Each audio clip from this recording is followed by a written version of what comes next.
Ciao, gorgeous. It's Laura Geller, best of the best Tuscan Dreams. I've heard a lot of good things about this brand for women with older skin. That'd be me. I'm in my 50s. And this palette, just by touching it, it's very robust. Apparently, with this particular palette, you can do everything. And I'll open it up. It is covered. I do have to peel this off. I'll do that soon. And also it comes with a plastic covering, which is a nice touch. And here you go. I haven't worn them yet, but I have played with them on my hands. We have 6 different shades here. We have Luna, which is like a deep brown. We have a warm brown. We have a very neutral skin-like matte shade.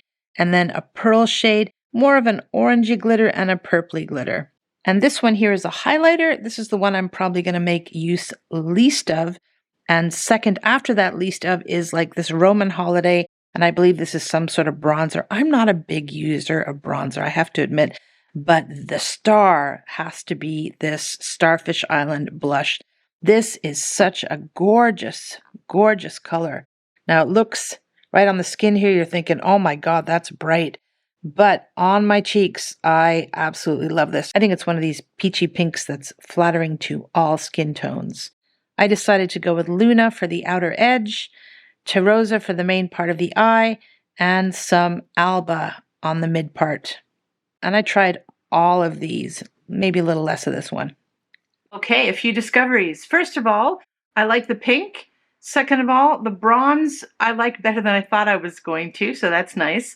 The highlighter, I don't feel much of an effect on my cheeks, but I did use it with effect. It's so hard to capture things on camera, I'm sorry guys, but the nose, the Cupid's bow, and the top of the eyes are perfect for that particular texture and light effect. It's not a very shimmery highlighter. It's more of a light catching device. If there's one disappointment I'd like to say, it's the lack of pigment in the eyeshadow. I like to go in a lot darker around the eyes and to bring it gradually up to my hooded eyes above the hood.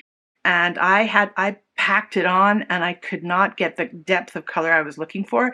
And it was very misleading because right out of the package, it looks really dark. But when you put it on, you can see that it's very light.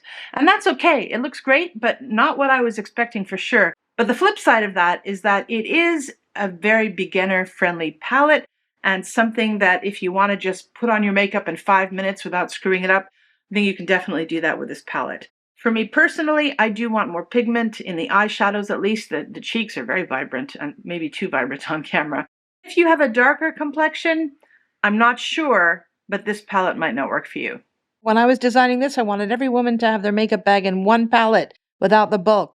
Okay, yeah, it's great that this is in one palette. Like, there's a lot of value here. But without the bulk, are you kidding? This, to me, is extremely bulky.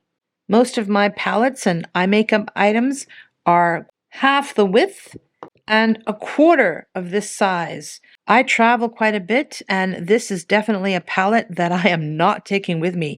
Way too bulky. But it's beautiful. I'm glad I have it in my collection, and I will be using it from home.